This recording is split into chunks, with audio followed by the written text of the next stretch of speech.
Welcome to this week's News Roundup, where we're throwing the spotlight on some cool stories happening around the fight game.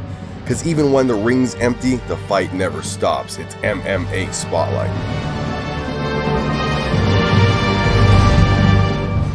Currently, some red-hot rivalries are hitting their peaks with a redo of the controversial Petr Yan vs. Aljamain Sterling title fight about to pop off this weekend at UFC 273.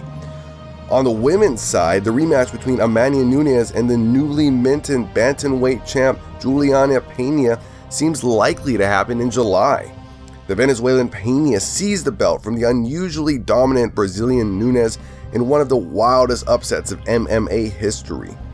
To take the rivalry to another level, the two were called in to compete as coaches on the upcoming 30th season of The Ultimate Fighter.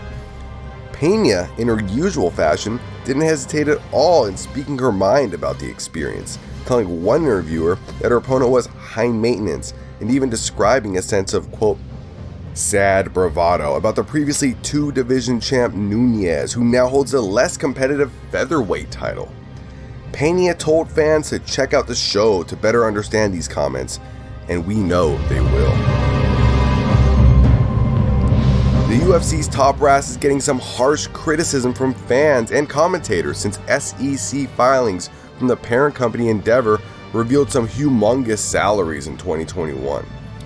Endeavor's CEO Ari Emanuel, Executive Chief Patrick Whitesell, and President Mark Shapiro pulled in $308 million, $123 million, and $42 million respectively.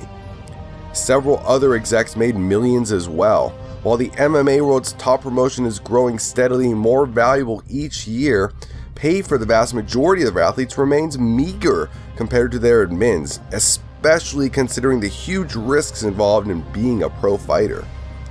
It seems obvious that there's exploitation involved in the status quo of the fight game, but what exactly fighters can do to close that gap remains uncertain.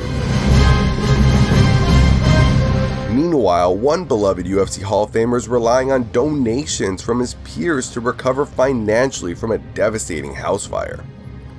Stephan Bonnar, who rose his prominence as the close runner-up to the original Ultimate Fighter competition, tragically lost many of his possessions when a fire sprung up in Henderson.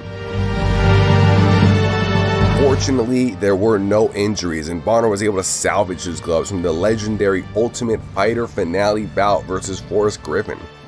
More fortunately still, Bonnar's revered status in UFC led many personalities around the sport to send money to the GoFundMe page set up by Bonnar's wife and friends.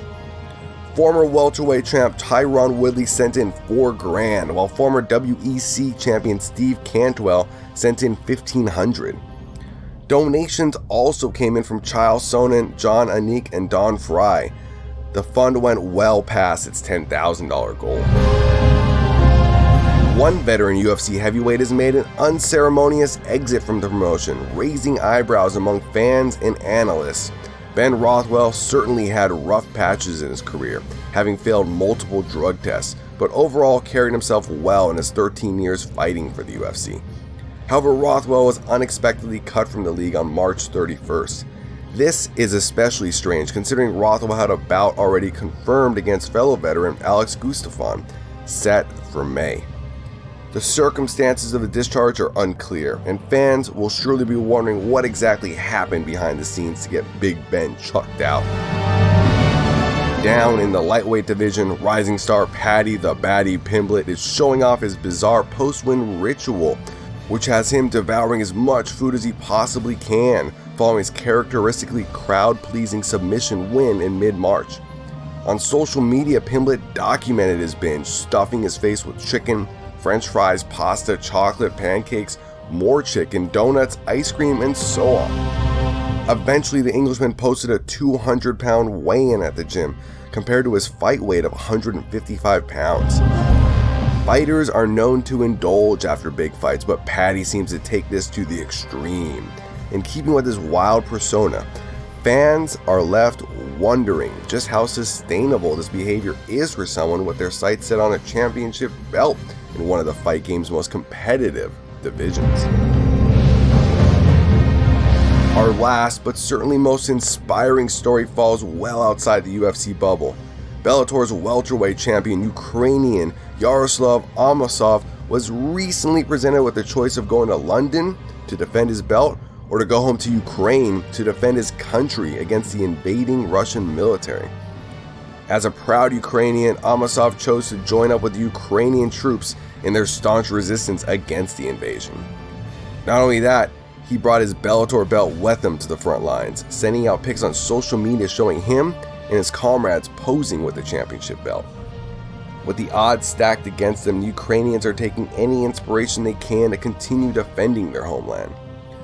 Worldwide, supporters of the Ukrainian cause have been moved by the sacrifice Amosov made, demonstrating what national pride really looks like. Thanks for tuning into MMA Spotlight, and be sure to hit the subscribe button right now to keep getting all the MMA drama that you crave every week. See you next time, fight fans.